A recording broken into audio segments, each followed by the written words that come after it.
তিতাবৰ বিধানসভা সমষ্টিৰ বিধায়ক তিতাবৰ পৌৰসভাৰ পদয়ন সদস্য হিচাপে মনোনীত হৈ ভগৱানৰ নামত শপত খাই কওঁ যে মই ভাৰতীয় সংবিধানৰ প্ৰতি সম্পূৰ্ণ বিশ্বাস আৰু আনুগত্য প্ৰকাশ কৰিম আৰু মোৰ ওপৰত যি দায়িত্ব দিয়া হৈছে তাক সততাৰে পালন কৰিম। 1906 চনতে এই বৰ্ষখন গঠন হৈছিল। তিতাবৰ পৌৰসভাৰ আজি প্ৰধান সদস্য হিচাপে আনুষ্ঠানিকভাৱে শপত গ্ৰহণ কৰিলোঁ। 2006 চনতে পৌৰসভাখন গঠন হৈছিলে আৰু আজি এই পৌৰসভাৰ পৌৰপতি মহোদয় তেওঁ আচলতে অসুস্থ, তেওঁ ইতিমধ্যে চিকিৎসাধীন অৱস্থাত আছে। ভাৰপ্ৰাপ্ত পৌৰপতি হিচাপে আজি আমাৰ উপ পৌৰপতি তেখেতে আজি সভাখন সভাপতিত্ব কৰিলে। ইয়াত সমজিল্লা আয়ুক্ত, ইয়াৰে কাৰ্যকৰী বিষয়া সকলো ইয়াতে উপস্থিত আৰু গোটেইকেইগৰাকী ৱাৰ্ড কমিশ্যনাৰ ইয়াতে আছিলে। প্ৰধান সদস্য হিচাপে শপত গ্ৰহণ এইটো এটা আনুষ্ঠানিকতা, পৰম্পৰাগতভাৱে এইটো হয়। ইয়াতে উপস্থিত থাকি ময়ো আচলতে পৌৰসভাখনৰ আমাৰ বিভিন্ন ক্ষেত্ৰত আজি যিবিলাক সমস্যা আছে সমস্যাখিনিৰ বুজ ল'লোঁ আৰু লগে লগে তিতাবৰ চহৰখনৰ এটা ডাঙৰ সমস্যা আছে, যান জঁটৰ সমস্যা তিতাবৰ চহৰখনৰ এটা মূল সমস্যা আৰু পাৰ্কিঙৰ ব্যৱস্থাটো আমাৰ ইয়াতে নাই।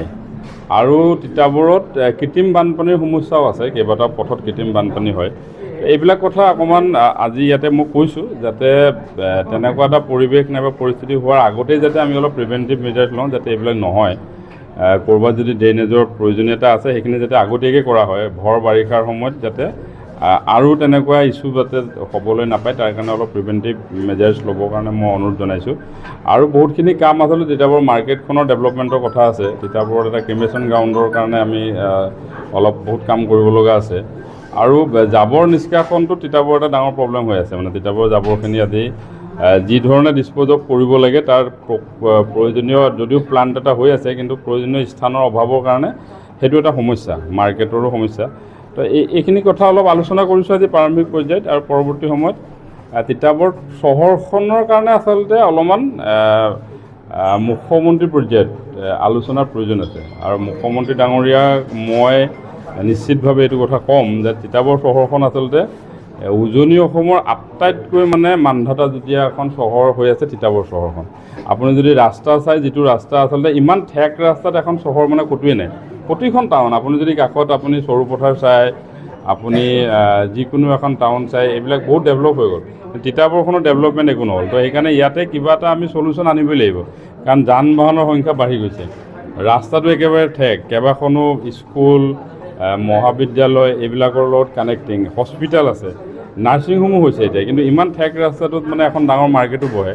গতিকে ৰাইজৰ যথেষ্ট অসুবিধা হৈছে আৰু গতিকে চহৰখন সুপৰিকল্পিতভাৱে আৰু চহৰখন আৰু অধিক মানে আমি যাতায়াতৰ উপযোগী লগতে জনসাধাৰণৰ উপযোগী কৰিবৰ কাৰণে এই ক্ষেত্ৰত এটা খুব ভাল আঁচনিৰ প্ৰয়োজন আছে, যিটো ক্ষেত্ৰত মই ভাবোঁ যে মাননীয় মুখ্যমন্ত্ৰী মহোদয়ে এই ক্ষেত্ৰত যদি সহযোগ নকৰে তেতিয়া কিন্তু এই সমস্যাবিলাক সমাধান নহ'ব। গতিকে মুখ্যমন্ত্ৰী মহোদয়ে দৃষ্টিগোচৰ কৰিম তিতাবৰ টাউনৰ সমস্যাবিলাকৰ কথা আৰু আশা কৰোঁ যে মুখ্যমন্ত্ৰীগৰাকীৰ তত্ত্বাৱধানত নিশ্চিতভাৱে তিতাবৰ ৰাইজে এই সমস্যাৰ পৰা সমাধান পাব।